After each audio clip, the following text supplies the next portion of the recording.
সাদিক ভাই ওই সময়টায় এম্বাসিতে যোগাযোগ করা শুরু করে যে তাদেরকে এম্বাসিতে নিরাপদ আশ্রয় দেওয়া যায় কিনা, ইউএস এম্বাসিতে। তো ওই সময়টা পরবর্তীতে সায়েরের সহায়তায় তাদেরকে একটা সেফ হাউজে নিয়ে যাওয়া হয়। না, এম্বাসি রাজি হয় না, তবে এম্বাসি হেল্প করছে তাদেরকে সেফলি এক্সিট করতে, তারা হেল্প করছে। আর সাদিক ভাইয়ের ক্ষেত্রে সাদিক ভাই ছিল মানে খুবই দুঃসাহসী মানুষ। মানে ভাই যে বাইকে চলাফেরা করতো, ভাই একাই চলাফেরা করতো। ভাইয়ের সাথে হ্যাঁ, নিজে বাইক চালাতেন, নিজেই মিডিয়ার সাংবাদিকদের সাথে যোগাযোগ করতেন, নিজে আবার হইলো আন্দোলনের কর্মসূচি ঠিক করা সহ ওই সময় গুরুত্বপূর্ণ জায়গাগুলোতে যত গুরুত্বপূর্ণ স্টেক হোল্ডার আছে সবগুলোর সাথে ভাই মূলত যোগাযোগ মেনটেন করতেন। জুলকারনাইন সায়ের সহ বিভিন্ন পত্রিকার দেশি বিদেশি আন্তর্জাতিক মিডিয়ার সাথে যোগাযোগ করা, বিভিন্ন ইউনিভার্সিটির টিচারদের সাথে যোগাযোগ করা, প্লাস সমন্বয়কদের সাথে যোগাযোগ করা, গুরুত্বপূর্ণ জায়গাগুলোতে ভাই মূলত একাই যেতেন, একাই চলাফেরা করতেন। আমি এই বিষয়টা নিয়ে মাঝে মাঝে ভাইয়ের সাথে ভাইকে একটু মন খারাপ করে বলতাম যে আপনি একা কেন চলাফেরা করেন, আপনার সাথে কাউকে রাখেন, যেন কোনো বিপদে পড়লে অ্যাটলিস্ট আমরা খবর জানতে পারি। তো ভাইয়ের মধ্যে কোনো ধরনের দুশ্চিন্তা ছিল না, ভাই একাই চলাফেরা করতেন, একাই সারা ভাইও পুরো ঢাকায় দৌড়াতেন, একাই করতেন সব কিছু। কিন্তু বিভিন্ন স্পটে গুরুত্বপূর্ণ জায়গাগুলোতে ভাইয়ের সাথে যাদের যোগাযোগ ছিল সব জায়গায় কমিউনিকেশনটা অব্যাহত ছিল। সো ভাইয়ের দিক থেকে ব্যাপারটা আসলে এরকম ছিল। সাদিক ভাইয়ের সাথে যদি আমি একটা গল্প বলি, তাহলে আমাদের উত্তরা কুয়েত মৈত্রী হসপিটালে সেখানে সমন্বয়কদের একটা প্রেস ব্রিফিং করার কথা। আব্দুল হান্নান মাসুদ, রিফাত রশিদ, মাহিম সরকার, এই তিনজন তারা সেখানে একটা প্রেস ব্রিফিং করবে। সেজন্য যত ধরনের ম্যাটেরিয়ালস লাগে, আন্দোলনের বিভিন্ন ডকুমেন্টস, বিভিন্ন পত্রিকার কাটিং, সব কিছু নিয়ে ভাই আমাদেরকে সেখানে পাঠান। তো সরকার এটা জানতে পারার সাথে সাথে গোয়েন্দা বাহিনী হসপিটাল ঘেরাও করে ফেলে চারদিক থেকে। তখন আব্দুল হান্নান মাসুদ আমাদেরকে নক দেয় যে ভাই আমরা তো আটকা পড়ছি, আমাদেরকে উদ্ধার করুন। তো ওই সময়টায় সাদিক ভাইয়ের সাথে সাথে আমাকে নক করেন, ওটা আমার মহানগর এরিয়ার মধ্যে পড়ে, বলেন যে তাদেরকে বের করতে হবে, কি করা যায়।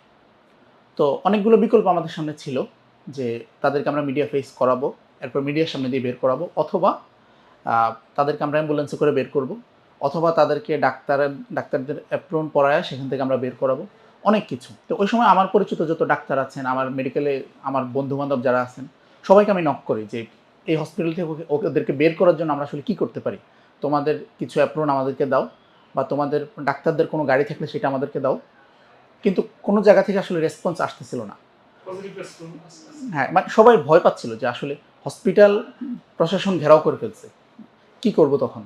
তো ওই সময় আমাদের এখানকার উত্তরা, পূর্ব, পশ্চিম থানার লোকজন, আমাদের স্কুল বিভাগ সেই থানার লোকজন, প্লাস হচ্ছে আমাদের খিলক্ষেত থানা, দক্ষিণখান থানা, সকল থানার লোকজন হসপিটালের আশপাশে অবস্থান করে। আমরা দেখতে পাচ্ছি যে একদিকে প্রশাসনের লোকজন আর আমাদের অবস্থানও এখানে আছে। যদি প্রশাসনের সাথে আমাদের কোনো ধরনের সাংঘর্ষিক পরিস্থিতিতে যেও সমন্বয়কদেরকে উদ্ধার করা যায়, আমাদের সেরকম প্ল্যানও আমাদের ছিল যে প্রয়োজনে আমরা দু একজন গ্রেফতার হব, তবু আমরা আব্দুল হান্নান মাসুদদেরকে বের করে আনবো। তো এরকম পরিস্থিতিতে আমরা হচ্ছে সেখানে 3টা অ্যাম্বুলেন্স জোগাড় করি, যে একটা অ্যাম্বুলেন্সে ওদেরকে তুলে বের করে আনবো হসপিটাল থেকে। যদি ওই অ্যাম্বুলেন্স হচ্ছে পিছন থেকে সরকারের বাহিনী এসে অ্যাম্বুলেন্স ঘেরাও করে, তাহলে আমরা অন্য অ্যাম্বুলেন্সে তাদেরকে শিফট করাবো। তো সেখান থেকে এর মধ্যে ফুল টাইম সাদিক ভাইয়ের সাথে আমাদের ফোনে যোগাযোগ হচ্ছিল, এবং হসপিটালও সাদিক ভাই যোগাযোগ করেছেন। তো সেখান থেকে তাদেরকে বের করে আনার পর সাথে সাথে গোয়েন্দা বাহিনীর গাড়ি পিছন থেকে তাদেরকে ফলো করা শুরু করে। তো আমাদের একটা বাসা ঠিক করা ছিল বনশ্রীতে, যে আমরা মাসুদদেরকে নিয়ে বনশ্রীতে ওই বাসায় তুলব। তো আমি ভাইকে সাথে সাথে জানাই যে ভাই, রাস্তা তো অনেক দূর, উত্তরা থেকে বনশ্রী অনেক দূর, তো এই রাস্তা, এত দূর রাস্তার রিস্ক আমরা নিতে পারি না। যদি সরকারের বাহিনী এই সময়ের মধ্যে তাদেরকে তুলে নিয়ে যায়, সামনে কোনো গাড়ি অপেক্ষা করতেছে কিনা, তাদের সামনে কোনো বাহিনী আছে কিনা আমরা তো জানি না। ততক্ষণে গাড়ি খিলক্ষেত পার হয়ে যমুনা ফিউচার পার্কের সামনে চলে গেছে। তো সাদিক ভাই ওই সময়টায় এম্বাসিতে যোগাযোগ করা শুরু করে যে তাদেরকে এম্বাসিতে নিরাপদ আশ্রয় দেওয়া যায় কিনা, ইউএস এম্বাসিতে। সেখানে জুলকারনাইন সায়েরের সাথে ভাইয়ের যোগাযোগ হয়, এবং আরেকজন নারী সাংবাদিকের সাথে যোগাযোগ হয়। সায়ের ওই নারীর সাথে যোগাযোগ করায় দেন, এবং সাদিক ভাই স্বয়ং এম্বাসিতে নিজেই ফোন করেন। তো তারা কোনোভাবেই ঢুকতে দিতে রাজি না। এর মধ্যে আমাদের অ্যাম্বুলেন্স এম্বাসির সামনে দাঁড়ানো, আর পিছন থেকে সরকারি গোয়েন্দা বাহিনী গাড়ি দাঁড়ানো একটু দূরে। মানে তারা জাস্ট অপেক্ষা করতেছে যে এম্বাসি পার হলে তারা তাদেরকে গ্রেফতার করবে। এম্বাসির সামনে করাটা আইন সিদ্ধ না, এটা আইনানুগ ব্যাপার হবে না। তো এই সময়টা তো ভাই আমাদের সাথে ফুললি কানেক্টেড, যে যদি বাই চান্স তাদেরকে গ্রেফতার করা হয় তাহলে আমরা কী করব। তো ওই সময়টা আসলে খুবই মানে উদ্বেগজনক ছিল। একদিক থেকে মূল সমন্বয়করা তারা ডিবি কার্যালয়ে গ্রেফতার, শুধুমাত্র আব্দুল কাদের ঢাকার বাইরে সেফ। এর মধ্যে আব্দুল হান্নান, মাসুদ, রিফাত, রশিদরা আন্দোলনের সেকেন্ড লেয়ারের তারা ফেস হয়ে উঠছে ততদিনে। সো তাদের সিকিউরিটির ব্যাপারটা, অ্যাম্বুলেন্সে তারাই ছিল, আর আমরা ছিলাম বাইকে। হ্যাঁ, তারা 3 জন অ্যাম্বুলেন্সে, আমরা বাইকে, আর প্রশাসনের লোকেরা অন্য তাদের প্রশাসনের গাড়িতে। তো ওই সময়টা পরবর্তীতে সায়েরের সহায়তায় তাদেরকে একটা সেফ হাউজে নিয়ে যাওয়া হয়। না, এম্বাসি রাজি হয় না, তবে এম্বাসি হেল্প করছে তাদেরকে সেফলি এক্সিট করতে, তারা হেল্প করছে। তো ওই সময়ে তাদেরকে যে বাসায় নিয়ে যাওয়া হয় সেখানে তাদের সাথে যোগাযোগ মেনটেন করা, তাদের কাছে কর্মসূচি বা পর্যাপ্ত মেসেজগুলো পৌঁছানো, তাদেরকে নতুন ফোন কিনে দেওয়া, এই সবগুলো বিষয় আবার আমাদেরকে করতে হয়েছে। তারা ওই সময় এই এরিয়াটাতে ছিল, বনানীর আশপাশে কোথাও ছিল তারা। আমরা সিকিউরিটির স্বার্থে ওই জায়গাটার নাম বলছি না। ওই সময় তাদের আমরা পরামর্শ দিই যে তোমরা তোমাদের যেই ডিভাইসগুলো আছে পুরাতন, সেই ডিভাইসগুলো তোমরা আর ব্যবহার না করো, তোমরা বরং নতুন ডিভাইস, যেটা ট্র্যাক করা আসলে পসিবল না, তো তাদেরকে নতুন ফোন এবং নতুন সিম আমরা সরবরাহ করি। এরপর হচ্ছে এর মধ্যে তারা 3-4 দিন এইভাবে ওই সেফ জায়গাটা থেকে তাদের মাধ্যমে পরবর্তী কর্মসূচিগুলো যেতে থাকে। তো সাদিক ভাইয়ের এই পুরো বিষয়গুলোতে সাদিক ভাই ফুললি কানেক্টেড। হয়তো আমার সাথে কথা বলতেছে, আবার মাসুদের সাথে কথা বলতেছে, আবার সাংবাদিকদের সাথে যোগাযোগ করতেছে, আবার সিবগাতুল্লাহ ভাইয়ের সাথে সারা দেশের নেটওয়ার্কিংয়ের কাজে ব্যস্ত। সো মানে ফুল টাইম ব্যস্ত এবং প্রচণ্ড নির্ভীক একজন মানুষ ছিলেন সাদিক ভাই। আচ্ছা, অন্যদিকে যে বললাম যে ফরহাদ ভাই, তার বিষয়ে একটু বলবেন। ফরহাদ আসলে খুবই টেকনিক্যাল মানুষ ছিল। ফরহাদ মূলত 9 দফা প্রস্তুত করা, দফাগুলো রিভিউ করা, কোন দফাটায় কী ধরনের রিয়াকশন আসতে পারে এই বিষয়গুলোতে কাজ করা, প্রত্যেকদিন কর্মসূচি ঠিক করা, এই বিষয়গুলোতে টেবিল ওয়ার্ক যে জিনিসটা বোঝায় সেটা এস এম ফরহাদ খুব গুরুত্বপূর্ণ ভূমিকা রাখে এটাতে।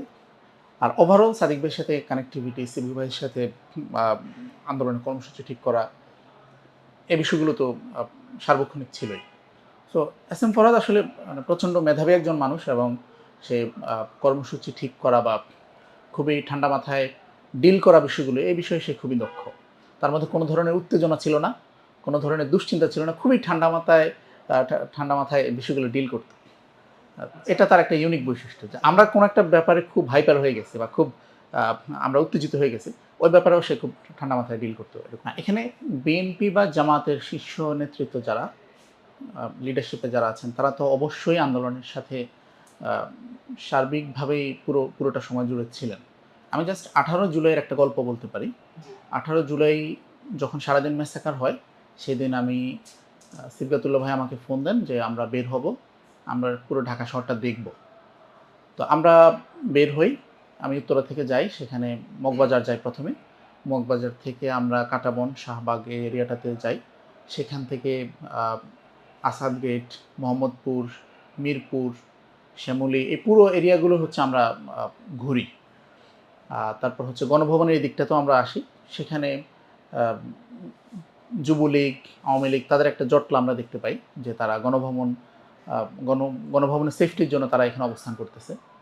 তো সেই সময়টায় মানে পুরো ঢাকায় অলমোস্ট আমাদের ঘোরা হয়। যে মিরপুর গেলাম, দেখলাম যে মেট্রো স্টেশনে আগুন জ্বলতেছে, মানুষ নিচে দাঁড়িয়ে স্লোগান দিচ্ছে।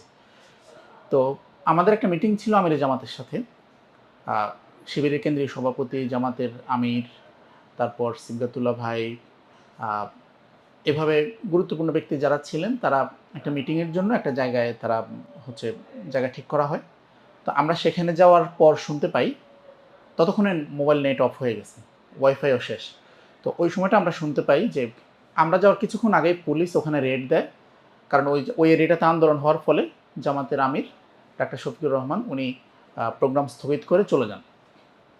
তো সিবগাতুল্লাহ ভাই বলছিলেন যে ওই সময়টা ওই মিটিংয়ে তারেক রহমানের সাথে আমাদের যোগাযোগের একটা প্ল্যান ছিল, যে আমরা স্বয়ং তারেক রহমানকে রিচ করব এবং আমরা তাদের সাথে কম্বাইন্ডলি আন্দোলনটা যেন দ্রুত পরিণতির দিকে যায়, সেজন্য ওই মিটিং থেকে তারেক রহমানের সাথে যোগাযোগের একটা চেষ্টা করা হয় বা করার একটা কথা ছিল।